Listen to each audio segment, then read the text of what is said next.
महाभारत का भयंकर युद्ध चल रहा था। लड़ते लड़ते अर्जुन रण क्षेत्र से दूर चले गए थे।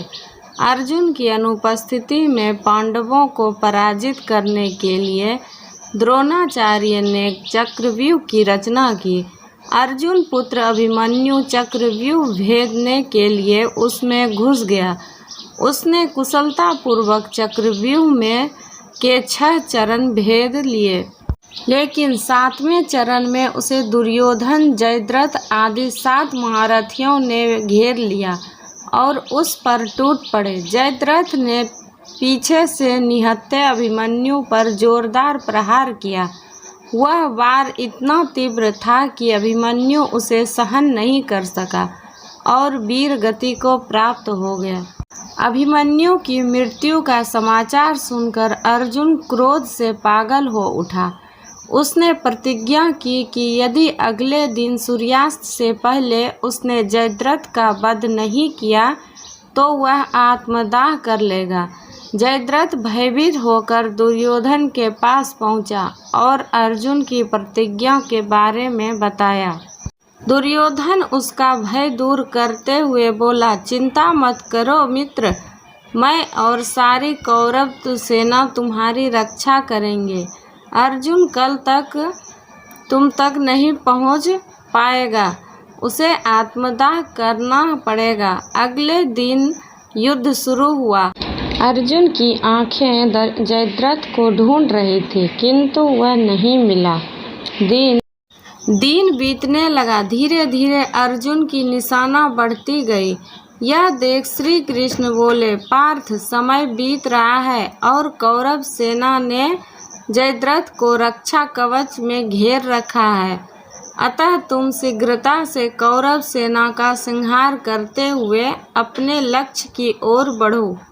यह सुनकर अर्जुन का उत्साह बढ़ा और वह जोश से लड़ने लगे, लेकिन जयद्रथ तब पहुंचना मुश्किल था। संध्या होने वाले थे, तब भी श्री कृष्ण ने अपने माया फैला दी। इसके फलस्वरूप सूर्य बादलों में छुप गया और संध्या का भ्रम उत्पन्न हो गया। संध्या हो गया और अर्जुन को प्रतिज्ञा वश आत्मदाह करना होगा। यह सोचकर जयद्रथ और दुर्योधन खुशी से उछल पड़े। अर्जुन को आत्मदाह करते देखने के लिए जयद्रथ कौरव सेना के आगे आकर अट्टहास करने लगा। जयद्रथ को देखकर श्री कृष्ण बोले, पार्थ, तुम्हारा शत्रु तुम्हारे सामने खड़ा है। उठाओ अपना गांडीव और वध कर दो। वह देखो, अभी सूर्यास्त नहीं हुआ है। यह कहकर अपने माया समेट ली। देखते ही देखते सूर्य बादलों से निकल आया। सबकी दृष्टि आसमान की ओर उठ गए। सूर्य अभी भी चमक रहा था। यह देख जयद्रथ और अर्जुन के पैरों तले जमीन खिसक गए।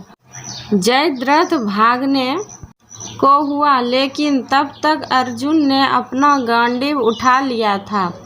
तब श्री कृष्ण चेतावनी देते हुए बोले, हे अर्जुन, जयद्रथ के पिता ने इसे वरदान दिया था कि जो इसका मस्तिष्क जमीन पर गिराएगा उसका भी मस्तिष्क 100 टुकड़े में विभक्त हो जाएगा। इसलिए इसका सर अगर जमीन पर गिरा तो तुम्हारे सिर के भी 100 टुकड़े हो जाएगा। हे पार्थ, उत्तर दिशा में यहाँ से 100 योजन की दूरी पर इसका पिता तप कर रहा है। तुम इसका मस्तक ऐसे काटो कि वह इसके पिता के गोद में जाकर गिरे। अर्जुन ने श्री कृष्ण की चेतावनी ध्यान से सुने और अपने लक्ष्य की ओर ध्यान कर बाण छोड़ दिया। उस बाण ने जयद्रथ का सिर धड़ से अलग कर दिया और उसे लेकर सीधा जयद्रथ के पिता के गोद में जाकर गिरा। जयद्रथ का पिता चौंक कर उठा तो उसकी गोद में से सर जमीन पर गिर गया। सिर को जमीन पर गिरते ही उनके सर का भी 100 टुकड़े हो गए। इस प्रकार अर्जुन की प्रतिज्ञा पूरी हुई।